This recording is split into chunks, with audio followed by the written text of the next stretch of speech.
नमस्कार, आप देख रहे हैं देश न्यूज। मैं हूं आपके साथ सूरज पाठक। हमारे खास कार्यक्रम डिबेट में आप सभी का स्वागत है। डिबेट में आज हम बात करने वाले हैं कि मदरसे पर महाभारत।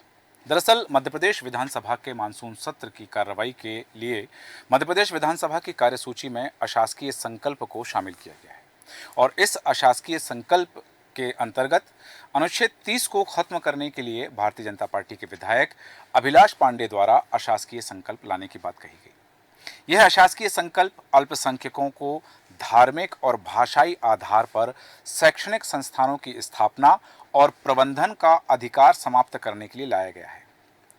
इस मामले में भारतीय जनता पार्टी की जो विधायक हैं उषा ठाकुर, उन्होंने बड़ा बयान दिया और उन्होंने कहा कि मदरसों को बंद करना ही ठीक होगा। रामेश्वर शर्मा ने भी इसका समर्थन किया है। दरअसल मैं आपको बताना चाहता हूं कि मदरसे बंद करने की का जो अधिकार है वो अनुच्छेद 30 के तहत दिया जाता है कि जहां धार्मिक और भाषाई स्वतंत्रता के चलते आप अपने धर्म के या अपनी भाषा के शैक्षणिक संस्थान खोल सकते हैं। लेकिन ये बात उठी क्यों और इस बात का वर्तमान से क्या उद्देश्य है? कल एटीएस ने खंडवा से एक आतंकवादी को गिरफ्तार किया। इंडियन मुजाहिदीन संगठन का वह आतंकवादी है और वो बड़े बड़े खुलासे कर रहा है। सुरक्षा बलों पर निशाना था उनका, वहां हमला करने वाले थे और उसका जो उषा ठाकुर ने जो बात कही कि उसका भी मदरसा कनेक्शन निकलेगा। और उषा ठाकुर ने तो यहां तक कह दिया कि मदरसे में जो गतिविधियां होती हैं वो देश विरोधी गतिविधियां हैं। और भारतीय जनता पार्टी के विधायक रामेश्वर शर्मा ने यहां तक कहा है कि ये तालीम से तालिबान को खड़ा कर रहे हैं। अब ये तालीम से तालिबान को खड़ा करने की जो बात है उस पर महाभारत मची हुई है, क्योंकि इस विषय पर जब सदन के बाहर भारतीय जनता पार्टी के विधायकों ने जो वक्तव्य कहे उसके पलटवार में, हालांकि विपक्ष की ओर से उमंग सिंगार ने कहा कि मैं ऐसी किसी मुद्दे पर बात नहीं करना चाहता हूं जिस मुद्दे से जनता गुमराह हो रही हो, लेकिन वहीं आतिफ अफील ने जो बात कही है, भोपाल से विधायक हैं उत्तर से, तो उन्होंने जो बात कही है कि ये दिमाग में वायरस है वो निकालना पड़ेगा। अब इस बात के क्या मायने हैं? और जो बात उषा ठाकुर ने कही कि आतंकवादियों का मदरसे से कनेक्शन होता है और रामेश्वर शर्मा कह रहे हैं कि ये तालीम से तालिबान खड़ा करना चाहते हैं, इन तमाम मसलों पर हम चर्चा करेंगे। चर्चा में खास मेहमान हमारे साथ हैं, आपका परिचय कराते हैं। हमारे साथ हैं भारतीय जनता पार्टी के प्रवक्ता डॉक्टर दुर्गेश केसवानी जी। दुर्गेश जी, बहुत स्वागत है आपका देश न्यूज में। साथ ही हमारे साथ हैं कांग्रेस प्रवक्ता केदार सिरोही जी। केदार सिरोही जी, आपका स्वागत करते हैं। राजनीतिक विश्लेषक दिनेश निगम जी हमारे साथ हैं। दिनेश निगम जी, आपका बहुत स्वागत है। और सबसे पहले दुर्गेश जी आपके पास आना चाहूँगा। रामेश्वर शर्मा कह रहे हैं कि मदरसों में तालीम से तालिबान खड़ा किया जाता है।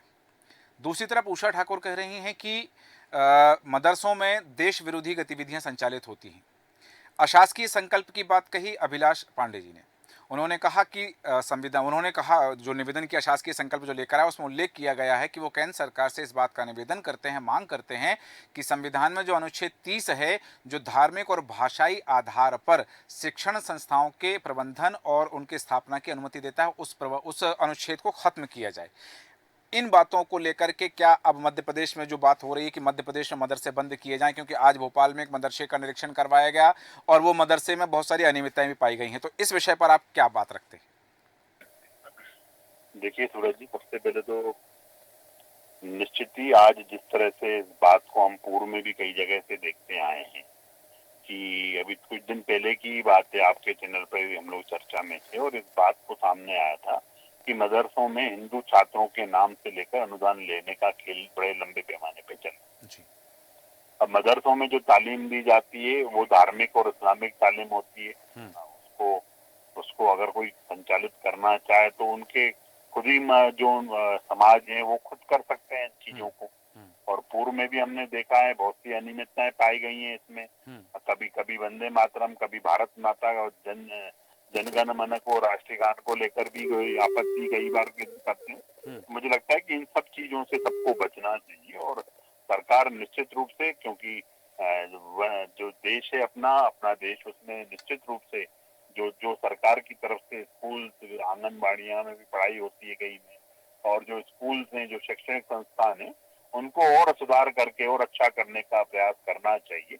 पूर्व में जो गलत काम हुए हैं उसको सुधारना, मुझे लगता है कि उसको समय के अनुरूप उन सबको चीजों को सुधारना चाहिए। और आपने पूर्व में भी देखा होगा, जो अभी कल भी एक आतंकवादी पकड़ा है, तो कई कई सबकी तालीम जो कई लोगों की होती है वो उसके उसके द्वारा हमने देखने को मिला है। पूर्व में सिमी के जो आतंकी थे, जिनका भी नेटवर्क ध्वस्त करने का हमारी सरकार ने काम किया, ये सब और कहीं ना कहीं किसी न किसी रूप से मदरसों से जुड़े रहे।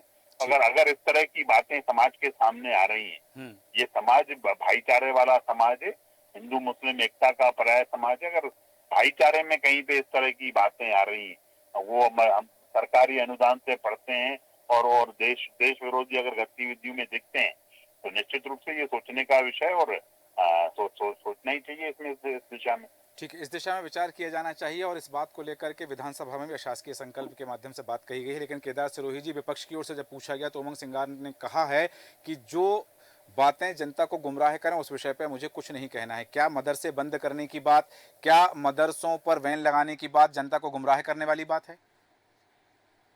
देखिए, मैं दो चीज स्पष्ट कर दूं, उसको थोड़ा बारीक से समझिए। जी। मध्य प्रदेश में पिछले 25 साल से सरकार किसकी है सूरज जी? भारतीय जनता किसकी पार्टी है? भारतीय जनता पार्टी की कि और किसी की है? बीच के तो 25 साल से हाँ, 25 साल से यहाँ पर चल रहे हैं। तो 25 साल से अगर चल रहे हैं और इनकी ही राज्य में अगर किसी मदरसा में देश विरोधी गतिविधि हो रही है, तो ये आंख पे पट्टी बांधकर क्यों बैठे? ठीक है। क्या ये शिवराज सिंह के शासन को चैलेंज कर रहे हैं कि जो शिवराज थे वो अयोग्य थे? जिस तरीके से अभी मध्य प्रदेश में मोहन विजयवर्गीय की सरकार चल रही है, जो मुख्यमंत्री मोहन विजयवर्गीय जी हैं, डॉक्टर मोहन यादव कहना चाह रहे हैं या फिर मोहन विजयवर्गीय कहना चाह रहे हैं? जी, आपने क्या सुना सर? मैंने मोहन विजयवर्गीय सुना। यही कहा सर। ठीक है। तो जो ये मोहन विजयवर्गीय जी की सरकार है, क्या ये कहना चाहती है कि शिवराज की सरकार में मध्य प्रदेश में मदरसों के अंदर देश विरोधी गतिविधियां हुई है?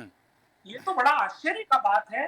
पहली बात, अगर अब भाजपा को यहाँ ये कहना पड़े, कैटेगराइज करना पड़ेगा कि आप हिंदू मुसलमान की बात करते हो या बच्चों की बात करते हो।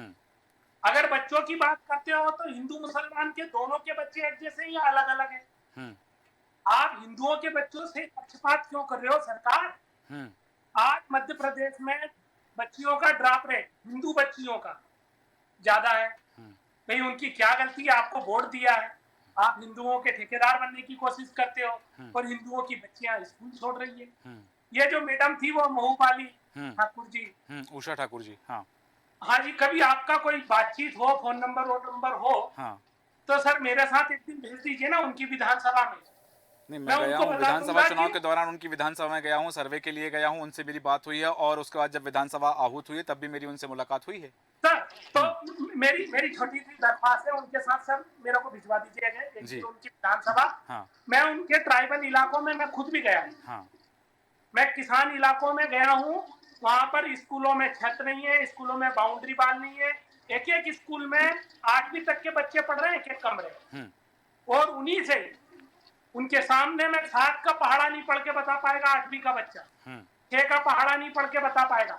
तो अगर वास्तविकता में एजुकेशन सही करना है तो सबके लिए बराबर करो, फिर उसमें हिंदू मुसलमान मत। केदार सिरोही जी, यहाँ एक बात आ रही है कि जब उच्च शिक्षा की बात होती है, 10वीं 12वीं की बात होती है, तो अभिलाष पांडे जी ने जो बात कही है कि मदरसों में अध्ययन के बाद में उच्च शिक्षा के लिए ओपन स्कूल का सहारा लिया जाता है, ओपन स्कूल से एग्जाम दिलाए जाते हैं। अब सर मेरे को यही चीज समझ में नहीं आती, अब मुझे भी वापस पढ़ना पड़ेगा। एक तरफ तो लोकल से वोकल की बात करते हैं, मेडिकल की डिग्री हिंदी में करते हैं, उस समय कहते हैं कि जो हमारी खुद की लैंग्वेज है उसमें हम जितना पढ़ेंगे उतनी ज्यादा मजबूती होगी। रसिया में रसियन पढ़ाई जाती है, चाइना में चाइनीज पढ़ाई जाती है। तो जो ट्राइबल क्षेत्र है तो ट्राइबलों की बोलियां लाओ, साउथ की है तो साउथ की, सब अलग अलग राज्यों की, पंजाबी, गुजराती, जो भी भाषाएं हैं, तो उर्दू भी एक भाषा है। ठीक है केदार सिरोही जी, मेरे 2 छोटे छोटे सवाल हैं, कम शब्दों में जवाब दे दीजिएगा। पहला, जो बात अभी राष्ट्रीय बाल आयोग के अध्यक्ष ने कही थी कि मध्य प्रदेश में मदरसों में हिंदू बच्चे पढ़ाए जा रहे हैं और उनको निकाल के सामान्य स्कूलों में जाना चाहिए, क्या आप इससे समर्थन करते हैं? पहली बात। दूसरी बात, जो बात अभी आई है कि अनुच्छेद 30 को खत्म कर दिया जाना चाहिए और मध्य प्रदेश में मदरसे बंद कर देना चाहिए, आप इसके पक्ष में हैं या विरोध में? देखिए, पहला जो बच्चों का आया उनके पेरेंट्स पे डिसीजन है ये। अब उनके गांव में स्कूल ही नहीं है तो कहाँ पढ़ाने जाएंगे? उनकी फाइनेंशियल स्थिति क्या है, तमाम तरह की चीजों को देख के ये उनका पेरेंट्स का डिसीजन। और अगर 9000 बच्चे वहां पढ़ रहे हैं तो फिर भारतीय जनता पार्टी कैसे आरोप लगा रही है? पहली बात। और अगर कोई मदरसा गलत है तो उसको बख्शा क्यों जा रहा, और अगर गलत नहीं है तो उसको प्रताड़ित क्यों किया जा रहा। दोनों में वो करना पड़ेगा। ठीक है, वापस आता हूँ आपके इसी में पास। मेरा उत्तर है जी कि अगर जो मदरसे सही है, जिन पे आपका कंट्रोल है, आपके लोग उसके बोर्ड के अध्यक्ष हैं, आप सरकारी ग्रांट दे रहे हैं, आप सिलेबस से डिसाइड कर रहे हैं, वो जो पढ़ा रहे हैं उनको कंटिन्यू करो। अगर उसमें कोई अच्छा सुधार करना है हाँ। तो प्रपोजल रखो, सुधार करो। ठीक है, आपने कहा कि यहाँ सुधार की आवश्यकता, सुधार होना चाहिए, लेकिन यहाँ बात आई है मदरसे बंद करने की। वापस आता हूँ आपके पास में, और हमारे साथ हम उलेमा बोर्ड के अध्यक्ष काजी अनस अली जी उपस्थित हैं। काजी अनस अली जी, आपका बहुत स्वागत करते हैं देश न्यूज़ में। काजी अनस अली जी, आप सुन पा रहे हैं हमें? जी, शुक्रिया जी। अनस अली जी, मैं आपसे जानना चाह रहा हूं कि यहाँ बात हुई है अनुच्छेद 30 को ख़त्म करने की, और अनुच्छेद 30 को ख़त्म करने की जो बात है वो अशासकीय संकल्प के तौर पर लाई गई है।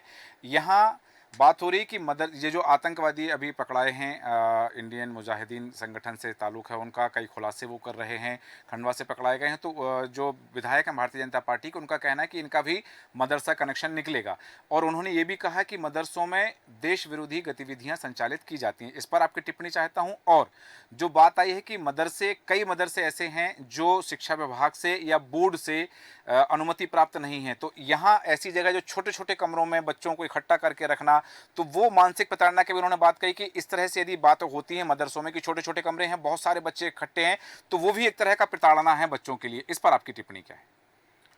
बिस्मिल्लाहिर्रहमानिर्रहीम। देखिए, जिस तरीके से जो इल्ज़ाम लगाए गए हैं मदरसे को लेके, अगर कहीं कोई गतिविधि ऐसी पाई गई है और उनको कहा है कि साहब इनका भी कनेक्शन जो है मदरसों से निकलेगा, तो मैं समझता हूँ ये एक निंदनीय इल्ज़ाम है और हम इस इल्ज़ाम की मजम्मत करते हैं, पुरजोर मजम्मत करते हैं। दूसरी बात जो मदरसों से मुताल्लिक़ आपने कही है, मध्य प्रदेश के अंदर जितने मदरसे हैं तकरीबन 1700-2000 के आसपास मदरसे हैं। ये तमाम मदरसे एफिलेटेड हैं मध्य प्रदेश मदरसा बोर्ड से। मध्य प्रदेश मदरसा बोर्ड जो है वो एजुकेशन डिपार्टमेंट के अंडर काम कर रहा है, इसका सिलेबस एजुकेशन डिपार्टमेंट तय कर रहा है। मदरसा बोर्ड जो है वो तकरीबन पिछले 10 सालों से मदरसा बोर्ड का गठन नहीं हुआ है, उसकी बॉडी नहीं बनी है, कोई अध्यक्ष नहीं है। अब आप दूसरी बात ये है कि जो उनको अनुदान नहीं मिला है, काफी सालों से अनुदान नहीं मिला है। अब तीसरी बात, जो छोटे छोटे कमरों में चल रहे हैं, तो यही तो हमारा सवाल है। ये तो सरकार को देखना चाहिए कि छोटे छोटे कमरों में जो मदरसे चल रहे हैं, इन मदरसों को बड़ी जगह कैसी दी जाए, इन मदरसों को अनुदान कैसे दिया जाए, इसकी बॉडी कैसी बनाई जाए मदरसा बोर्ड की, जो तरीके के साथ मदरसे चलने लगे। अब मदरसे की बात है कि मदरसे में ऐसी गतिविधियां, तो मदरसों के ऊपर बराबर बाकायदा निगरानी होती है, और मध्य प्रदेश मदरसा बोर्ड ऑनलाइन रजिस्ट्रेशन करा के मदरसे चलाए जाते हैं। कोई मदरसा अवैध नहीं है, कोई भी ऐसा मदरसा नहीं है जो कि मान्यता प्राप्त नहीं हो। सब मान्यताएं हैं सबके पास में, और सिलेबस जो है वो मदरसा बोर्ड तय करता है। अब तो ये सवाल आपके ऊपर ही उठ रहा है कि एजुकेशन डिपार्टमेंट क्या कर रहा है।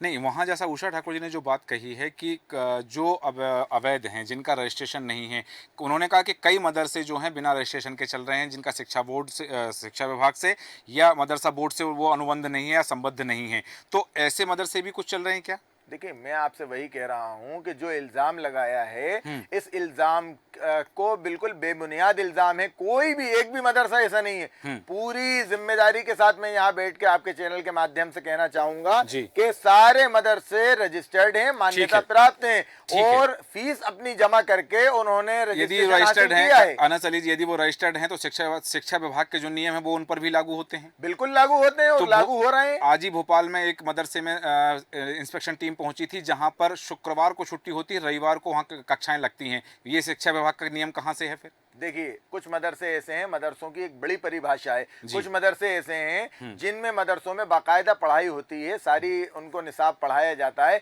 कुछ मदरसे ऐसे हैं जो मस्जिद में कहीं चल रहे हैं, कहीं छोटी जगह चल रहे हैं। वो मदरसे आधे घंटे, 1 घंटे, 2 घंटे के लिए चलते हैं। बच्चे अपने हफ्ते भर स्कूल जाते हैं और अपनी दीनी तालीम पढ़ने के लिए, अपनी धार्मिक पढ़ाई पढ़ने के लिए, जैसे शिशु मंदिर हैं और दूसरी चीजें हैं, ऐसे ही मुस्लिम बच्चे अपनी धार्मिक पढ़ाई पढ़ने के लिए मस्जिदों में जाते हैं, वो मदरसे छोटे छोटे मदरसे, तो उन मदरसों में बच्चों की सहूलत के हिसाब से अगर वो फ्राइडे को छुट्टी करना चाहते हैं और छुट्टी होती है तो इसमें क्या परेशानी है? शिक्षा विभाग का तो नियम नहीं है, शिक्षा विभाग तो रविवार को छुट्टी देता है। मैं रविवार आपको को वही क्यों तो कह रहा हूँ कि शिक्षा विभाग के अधीन जितने मदरसे हैं वो तमाम रविवार को छुट्टी होती है। जो पूरा नियम है वो पूरा नियम लागू होता है उनके ऊपर। तो मतलब ये भोपाल का जो मदरसा जिसकी हम बात कर रहे हैं शिक्षा विभाग से अनुबद्ध नहीं है? नहीं, अनुमति इसके पास होगी, मगर मैं आपसे क्या कह रहा हूँ, कुछ मदरसे ऐसे भी, जैसे कुछ कोचिंग इंस्टीट्यूट हैं, हाँ। उनकी अपनी सहूलत के हिसाब से वो अपनी छुट्टी करते हैं। तो ठीक अगर है। बच्चों को परेशानी नहीं है, हाँ। पढ़ाने वालों को कोई परेशानी नहीं है, तो फिर दिक्कत किस बात की है? ठीक है, वापस आता हूँ आपके पास में। दिनेश निगम जी, आपसे जानना चाहता हूँ कि बात हो रही है एक अशासकीय संकल्प की। वो अशासकीय संकल्प जो आज की विधानसभा की कार्यसूची में शामिल था, अभिलाष पांडे उस अशासकीय संकल्प को लेकर के आते हैं और उसमें जिक्र होता है कि अनुच्छेद 30 को खत्म कर देना चाहिए, जिसमें धार्मिक और भाषाई आधार पर शैक्षणिक संस्थाओं के प्रबंधन और स्थापना का अधिकार दिया जाता है, उस अधिकार को खत्म किया जाना चाहिए। कितना तार्किक है यह अशासकीय संकल्प? देखिए क्या है कि अब ये अभिलाष ने किन परिस्थितियों में कैसा आंकलन करने के बाद इस तरह के संकल्प विधानसभा में उन्होंने पेश किया है।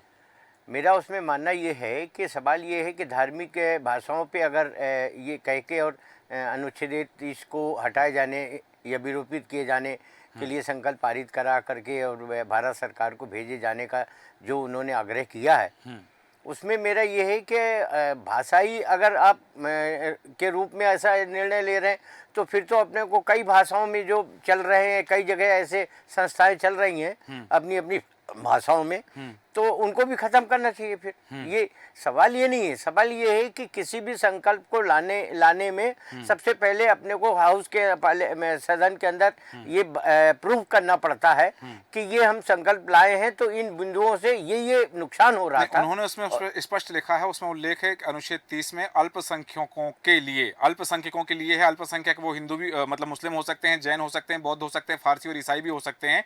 तो उन अल्पसंख्यकों के लिए वो अनुच्छेद 30 में जो उल्लेख है कि भाषाई और धार्मिक आधार पर शैक्षणिक संस्थानों के स्थापना और उनके संचालन का प्रबंधन का अधिकार, वो खत्म करने की बात कही। केवल मुस्लिमों की बात नहीं कही उन्होंने अल्पसंख्यकों की बात कही है। नहीं सूरज जी, मैं वही कह रहा हूँ, मैं यही कह रहा हूँ कि इस तरह से संकल्प जो भी संकल्प पर्टिकुलर की बात तो मैं नहीं कह रहा हूँ, जो भी संकल्प हाउस के अंदर लाए जाते हैं, सदन में लाए जाते हैं, मैंने लंबे अरसे से विधानसभा की रिपोर्टिंग करी, देखा है मैंने, उसमें सबसे पहले तर्क में ये संतुष्ट किया जाता है अपोजिशन को भी और सत्ता पक्ष में और आसंदी में बैठे हुए माननीय को, सभापति अध्यक्ष को ये संतुष्ट करना पड़ता है कि इस संकल्प को हम लाए किन परिस्थितियों में है और इसमें क्या दोषारोपण है, क्या नुकसान है इससे, और अगर इसको पारित किया जाता तो इससे ये फायदा होगा।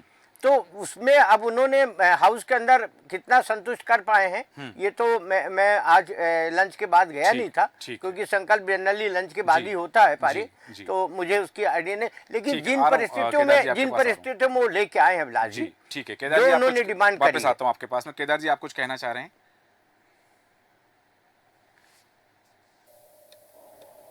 सूरज जी, मैं कहना चाह रहा था कुछ। जी आ रहा हूँ, बिल्कुल आपके पास। दुर्गेश जी आ रहा हूँ आपके पास।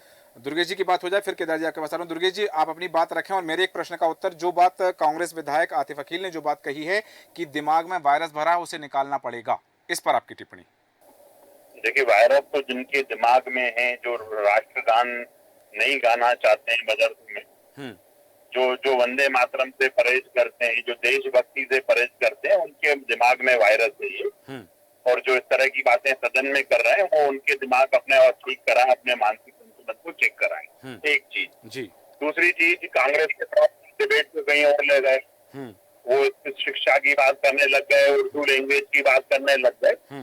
निश्चित रूप से हम इस चीज को जानते हैं सूरज जी कि कांग्रेस एक विशेष वर्ग की राजनीति करने वाला दल है, और वो दल निश्चित रूप से अपनी जो इनके जो टुकड़ा गैंग का समर्थक दल है ये, जो इनके नेता सबसे पहले जेएनयू में पहुंच गए और उन्होंने उनका समर्थन किया, जिन्होंने कहा था कि देश के टुकड़े होंगे इंशाअल्लाह हर घर से अफजल निकलेगा। तब हमने इस बात को कहा था कि जिस घर से अफजल निकलेगा उस घर में हम घुसकर मारेंगे। तो निश्चित ही ये उस मानसिकता को हमें खत्म करना है। और हम लैंग्वेज को तो बात ही नहीं कर रहे हैं, लैंग्वेज की पढ़ाई की जाती है। बहुत से तमिलनाडु में तमिल को पढ़ाया जाता है, हिंदी पढ़ाई जाती है, ऑप्शनल लैंग्वेज में कोर्स रहता है ये, इसको बच्चों को क्या लेना है, ऑप्शनल में नहीं लेना है। क्षेत्रीय अगर भाषा का आप विकल्प रहता है। धर्म की तालीम जो पढ़ाने का काम कर रहे जी। हो, अगर वहाँ से जितने भी आप उठा के देख लीजिए, जितने भी आज तक से जुड़े हुए लोग निकलते हैं वो कहीं न कहीं मदरसों से तालीम हासिल किए होते हैं। और हम तो इस विचार को, अगर जो देश को बांटने की बात कर रहा है उसको बंद करना चाहिए या नहीं चाहिए, कांग्रेस पक्ष रखे, वो क्यों एक विशेष वर्ग की तरफदारी करने का काम करते हैं। ये इनके कांग्रेस के ही जी दिमाग बिल्कुल का केदार जी, वायरस आप ही के है पास आ कि रहा वो हूँ। एक विशेष वर्ग की राजनीति करती है हाँ। और उसको उसी वर्ग की बातें चिंता करती है। हाँ आज निश्चित रूप से रामेश्वर जी ने कहा हाँ। कि तालीम से अगर तालिबान तक जाओगे हाँ। तो जाने नहीं दिया जाएगा। ठीक है, आपने जो बात कही कि तालीम से तालिबान तक की बात कही है, बात लेके वापस आऊँगा, लेकिन अभी केदार जी आप कुछ कहना चाह रहे थे, 2 बार आपने इंडिकेट किया था, अपनी बात रखें केदार सिरोही जी। तालीम से तालिबान जो बना रहे हैं जी उन पे कार्रवाई करो ना, पहली बात। हाँ। दूसरी बात, आप ये कहो कि मध्य प्रदेश में और भारत में मुसलमान को नहीं रहने देंगे। अरे हम एक तरफ आपके तो मोदी करते ही है कहते ना, हैं पर आपके ही दिग्विजय कि- सिंह हैं, अरे वो चुप बार रहो, बार चुप कहते रहो हैं यार, जाकिर दो नाइक मिनट को कि सुन लो। शांति का दूत है। अरे जो चुप आज रहो। तक से जुड़े लोग हैं ये जो उनको कांग्रेस के वायरस नेता शांति का वायरस दूत घुसा के बताते रखा है ना हैं। दिमाग हम में, कार्रवाई दिन बिल्कुल भर हिंदू करेंगे, मुसलमान, ठोस दिन भर कार्रवाई लड़ाने करेंगे, का, सख्त कार्रवाई करेंगे। सांप्रदायिक हिंसा का, लोगों को एक दूसरे से भड़काने का, ये थोड़ा नरम रखो। देश इससे आगे नहीं बढ़ने वाला है, लोगों में इससे खुशी आने वाली नहीं है। चुनाव आता है जब मुसलमान को गले लगा लेते हो, चुनाव आता है तो उनके दरगाह पे चले जाते हो, चुनाव आता है तो मुसलमान को भाई बना लेते हो हैं, और खुद की पार्टी में मुसलमानों की विंग बना लेते हो। और जब देश की आजादी की लड़ाई चल रही थी तो मुस्लिम लीग के साथ में गले मिल रहे थे। अरे भाई साहब, ये प्यार आपका अलग रखो, हमारे लिए भारत का हर एक नागरिक बराबर है, चाहे वो हिंदू हो, मुसलमान हो, सिख हो, ईसाई हो, सामान्य हो, पिछड़ा हो, आदिवासी हो, किसान हो, मजदूर हो, महिला हो, पुरुष हो, केदार जी, हमारे लिए सब बराबर है। केदार जी, और जहां भी केदार जी, मेरा एक छोटा सा सवाल है। आपने कहा देश का हर नागरिक आपका भाई है, क्या खंडवा से गिरफ्तार इंडियन मुजाहिदीन का आतंकवादी फैजान आपका भाई है? अरे उसको आपका भाई मान लीजिए सर। नहीं, आपने कहा देश का हर नागरिक भाई है, आपने कहा देश का हर नागरिक भाई है, मैं ऐसी गतिविधियों की बात कर रहा हूँ। अब मैं आपको बता रहा हूँ जी, जितने लोग मध्य प्रदेश की जेल में हैं, हाँ, सारे हिंदू हैं, वो क्या आपके भाई हैं? नहीं, मैं आतंकवादी की बात कर रहा हूँ, कैदियों की बात नहीं कर रहा हूँ केदार जी। नहीं, वो तो जो भी मैं आतंकवादी की बात कर रहा हूँ, आतंकवादी जो इंडियन देखिए, मुजाहिदीन का है, जिसने सुरक्षा बलों पर निशाना निशाना लगाने की बात कही यही थी। कांग्रेस का मूल चरित्र है जी, यही कांग्रेस का मूल चरित्र है। वो किसके समर्थन में कब खड़े हो जाते हैं, और हम तो सबका साथ, सबका विकास और सबके विश्वास की बात आप ये करते हैं। बताइए, आप इनसे पूछिए कि जो जेल में बंद है, जो इनके लोग भ्रष्टाचारी कर रहे हैं, जो इनके लोग नर्मदा की रेत बेच रहे हैं, जो इनके लोग पर्यावरण जो पेड़ पौधे बेच रहे हैं, जो इनके लोग नर्सिंग का पेपर बेच रहे हैं, जो इनके लोग व्यापम का घोटाला कर रहे हैं, वो क्या राष्ट्रवादी हैं? देखिए, क्या बातें करते हो आप लोग? नहीं केदार जी, मैं 2 बातें करना चाह रहा हूँ यहाँ पे, 2 अलग अलग चीजें। राहुल गांधी की जी जी नेता है ये, जी, अगर कहीं भ्रष्टाचार है तो सिद्ध करने की मादा क्यों नहीं रखते हो? क्यों नहीं आप एविडेंस लेके आते हो? क्यों नहीं प्रूफ लेके आते हो? क्यों नहीं तथ्य लेके आते हो? क्यों अरे नहीं भाई तथ्य साहब, लेके दिन भर सामने चल खड़े रही है होते गाँव हो? में अवैध सिर्फ शराब, उनकी जमा हर खर्ची गाँव में करोगे, दारू बिक रही है, हिंदुओं के गाँव में करोगे। दारू बिकवा रहे हो आप लोग। अब उसका क्या क्या ला के दें आपको सबूत? ठीक है, जिस तरह से चर्चाएं हैं कि भाई यहाँ बात हमारी है मदरसे को लेकर के जो बात आई है, अनुच्छेद 30 को लेकर के जो बात आई, अशासकीय संकल्प को लेकर के बात आई है, लेकिन यहाँ मैं जानना चाहूँगा, काजी अनस अली जी आपके पास आना चाहूँगा। और यहाँ जो बात हो रही है, अभी बात हुई रामेश्वर शर्मा, भारतीय जनता पार्टी के विधायक कह रहे हैं कि ये तालीम से तालिबान खड़ा करना चाहते हैं। इस बात पर आपकी टिप्पणी चाहता हूँ। दूसरी बात हुई, जैसा कि अभी कहा गया, मैंने पहले भी यह उत्तर किया था कि जो आतंकवादी पकड़े गए हैं उनका मदरसों से क्या संबंध है। यदि संबंध होता है तो फिर ये बात कितनी जायज़ हो जाती है कि मदरसों में देश विरोधी गतिविधियां। एक और बात कि अभी जैसा कि अभी दुर्गेश जी ने जो बात कही कि वहाँ भारत माता की जय, वहाँ वंदे मातरम, वहाँ जनगण मन क्यों नहीं होता है, वहाँ जय हिंद क्यों नहीं होता है? देखिए, नज़र और नज़रिए का फ़र्क है जी। जो ये कह रहे हैं कि तालीम से तालिबान, तो मैं उनसे कहना चाहूँगा तालीम से तालिबान नहीं है, तालीम से तरक्की होती है, उन्नति होती है, फलाह और बहबूद के काम होते हैं, कामयाबी होती है तालीम से। और मदरसों की जहाँ तक बात है, ये जिस तरीके की बात कही गई है आर्टिकल 21A का खुला खुला उल्लंघन है कि जिसके अंदर ये कहा गया है कि स्टेट राज्य शासन की जिम्मेदारी है कि वहाँ के सारे बच्चों को तालीम से आरास्ता कराने की, शिक्षा देने की, शिक्षा कैसे हासिल करें उनके लिए अच्छे इंतजामात करने की। तीसरी अहम बात मैं जो कह रहा हूं, जो मेरे अभी पैनलिस्ट साथी कह रहे थे कि राष्ट्रगान नहीं होता या राष्ट्र से मोहब्बत, तो हमारे राष्ट्र की मोहब्बत को कब तक आप नापेंगे? और हमें आपके सर्टिफिकेट की जरूरत नहीं है। हम जिंदगी से हमारे बुजुर्गों ने इस मुल्क के लिए जो कुर्बानी दी है, यही वो मदरसे हैं जहां से फतवे जारी हुए थे कि अंग्रेजों के खिलाफ, जो अंग्रेजों के खिलाफ लड़ाई लड़ेगा वो जिहाद कहलाएगा। इस हिंदुस्तान को बचाने के लिए, इस राष्ट्र को बचाने के लिए हमारे बुजुर्गों ने कुर्बानी दी है और आज हमारे बुजुर्गों के मज़ारात इस बात की गवाही दे रहे हैं। मैं आपसे यही कहना चाह रहा हूं, बार बार आप मदरसों को टारगेट मत कीजिए। अगर कोई कहीं गलती करता है, आतंकवाद का कोई मजहब नहीं होता, कोई धर्म नहीं होता आतंकवाद का। वो हिंदू भी हो सकता है, वो मुसलमान भी हो सकता है, किसी भी मजहब से, उसको मजहब के चश्मे से ना देखिए आप। और आप पूरे मुसलमानों को आप इस निगाह से देखिए कि ये तमाम मुसलमान इस हिंदुस्तान से मोहब्बत करने वाले हैं। पर जो भी मजहबी आतंकवादी पकड़ाता है वो क्यों उसी मजहब से होता है? कहीं आप उठा के देखिए, वो होता है। आप मुझे लगता है कि इस चीज को समझना पड़ेगा। आप तारीख उठा के देखिए, आप तारीख उठा के देखिए कि सिर्फ इस्लाम से ताल्लुक रखने वाले आतंकवादी नहीं होते। अलग रखिए, पढ़ाई को अलग रखिए। निश्चित रूप से जिन स्कूलों में आपके हमारे आपकी बच्चे जिम्मेदारी ये है कि आप मदरसों को अच्छी तालीम दें। आपकी जिम्मेदारी ये है कि जो भवन मदरसों के नाम पे बने हुए हैं वो पोशीदा हालत में, खस्ता हालत में उनको अच्छा बनाने की कोशिश करें। कहा गया आपका नारा प्रधानमंत्री ने जो नारा दिया था कि एक हाथ में कुरान हो और दूसरे हाथ में कंप्यूटर हो, तो आपने क्यों नहीं दिया कंप्यूटर? मैं आपसे पूछना चाहूंगा। माता की जय करिए, पर आप इन सब से दूर होकर सिर्फ राजनीतिक रोटियां सेकना चाहते हैं। अगर आप ये सोच रहे हैं कि आपके, अगर आप ये सोच रहे हैं कि मदरसों को बंद करने से इस्लाम को टारगेट करें, मुसलमानों को टारगेट करें, तो मैं आपसे खुले तौर पे कहना चाहता हूँ कि राइट टू रिलीजन का हक हमें हासिल है। हम इस्लाम से, मदरसों से, मस्जिदों से किसी कीमत पे कम्प्रोमाइज नहीं करेंगे, कोई समझौता नहीं किया जाएगा। उत्तराखंड को जल दिया जाएगा मध्य प्रदेश में। ठीक है, जैसा कि अभी बात हुई, आपने कहा कि भाई ये मदरसों को लेकर के समझौता नहीं करेंगे। दुर्गेश जी का कहना है कि यदि इस तरह की गतिविधियां होंगी तो एक्शन यहाँ पर होगा। लेकिन यहाँ अनस अली जी, मैं आपसे जानना चाहता हूँ, अभी बात हुई कि जैसा आपने कहा कि आतंक का कोई मजहब नहीं होता, सच है, आतंक का कोई मजहब नहीं होता। लेकिन यहाँ जो दुर्गेश जी ने सवाल उठाया वो सवाल भी मैं चाहूँगा। दूसरी चीज़, यहाँ एक बात अभी जो आपने कही, यहाँ क्या हिंदू बच्चे जो 9000 बच्चे पढ़ रहे हैं मदरसों में, यहाँ केदार जी ने जो बात कही कि भाई वो प्रश्न का उत्तर उनके अभिभावक देंगे, उन बच्चों के, हिंदू बच्चों के, तो उन बच्चों को भी आप दीनी तालीम दे रहे हैं, इस्लामिक तालीम दे रहे हैं, वो कितना जायज़ है? क्योंकि दूसरे धर्म के बच्चों को दीनी तालीम देना, इस्लामिक तालीम देना, क्या आपके यहाँ जायज़ है? देखिए, उन बच्चों को, मैंने आपसे फिर कहा कि उन बच्चों को मजहबी तालीम नहीं दी जा रही।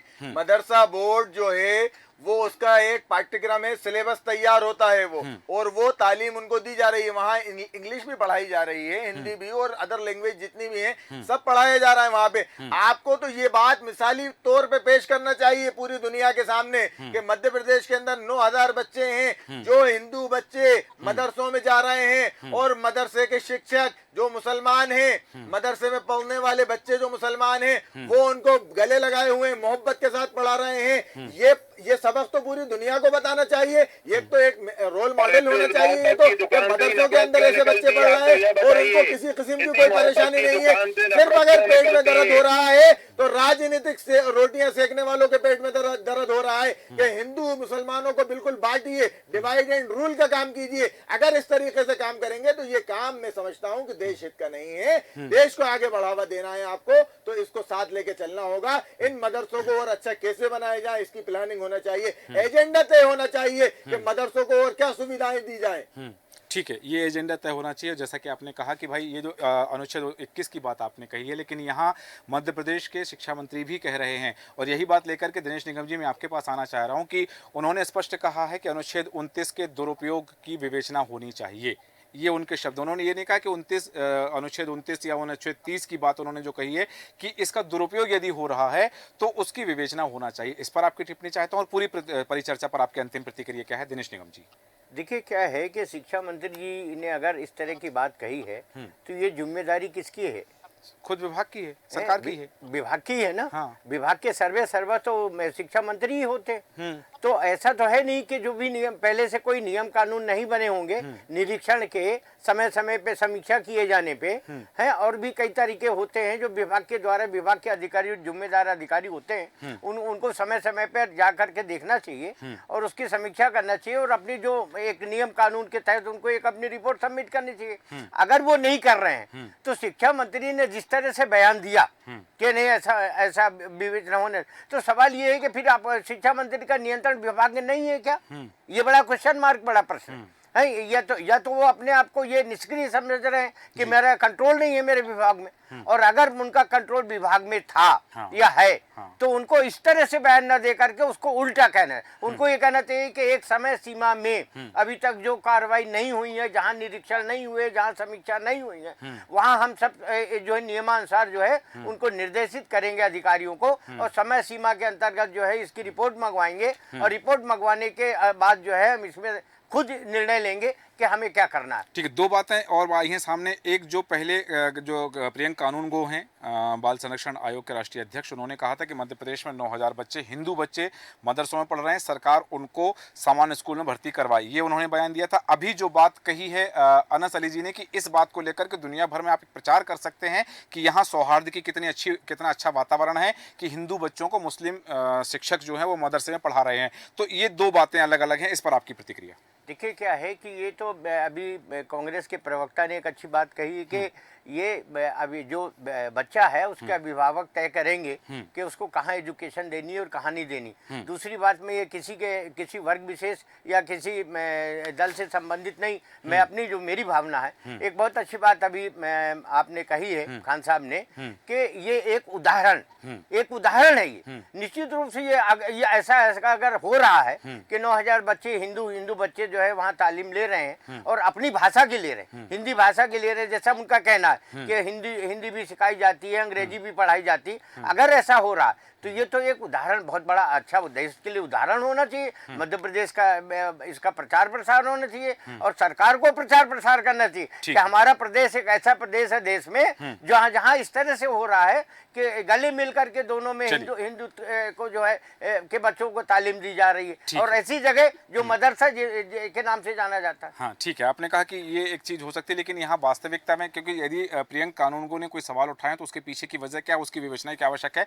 हालांकि जिस तरह से हम बात कर रहे हैं अनुच्छेद 30 को लेकर के अशासकीय संकल्प लेकर आने की बात है, और उसको लेकर के तमाम तरह की जो बयानबाजी सामने आई है, चाहे रामेश्वर शर्मा कह रहे हैं कि तालीम से तालिबान खड़ा करना चाहते हैं, या फिर उषा ठाकुर जो बात कह रही हैं कि जहां संचालित होते हैं मदरसे, वहां पर देश विरोधी गतिविधियां संचालित होती है। तो इन बातों में कितनी सच्चाई, सरकार इस पर क्या स्टैंड लेती है, और यदि केंद्र सरकार को यह प्रस्ताव भेजा जाता है तो केंद्र सरकार इस पर क्या विमर्श रखती है, क्या बात आती है, उसको लेकर के देखना दिलचस्प होगा। हालांकि बिंदु और हैं जिन पर हम चर्चा कर सकते हैं, पर समय हमें अनुमति नहीं देता। चर्चा को विराम देंगे। दुर्गेश केसवानी जी, केदार सिरोही जी, दिनेश निगम जी, काजी अनस अली जी, आप सभी का धन्यवाद चर्चा में शामिल होने के लिए। बात हो रही है मदरसे पर महाभारत, क्योंकि अनुच्छेद 30 को खत्म करने के लिए अशासकीय संकल्प लाने की बात है, और भारतीय जनता पार्टी के विधायकों ने कहा है कि मध्य प्रदेश में मदरसे बंद होना चाहिए। धार्मिक आधार पर शैक्षणिक संस्थान कितने जरूरी हैं, इस पर सवाल उठाए जा रहे हैं। बात हो रही है उषा ठाकुर और रामेश्वर शर्मा के बयान की, बात हो रही है आतिफ अकील के बयान की कि जो उन्होंने बात कही है कि दिमाग में वायरस है उसे हटाना पड़ेगा। तो इस तरह की जो गतिविधियां हैं, एक तरफ शिक्षा की है, एक तरफ बच्चों के भविष्य की बात है, एक तरफ धर्म की बात है, एक तरफ तालीम की बात है, एक तरफ शिक्षा की बात है। तो ये जो तमाम चीजें हैं, यदि इन्हें सियासी चश्मे से नहीं देखा जाए और वास्तव में बच्चों के भविष्य के गढ़ने की बात कही जाए, भारत के भविष्य को गढ़ने की बात कही जाए, तो तस्वीर इससे अलग हो सकती है। हमारे आज के खास कार्यक्रम में इतना ही। बने रहें देश न्यूज के साथ। नमस्कार।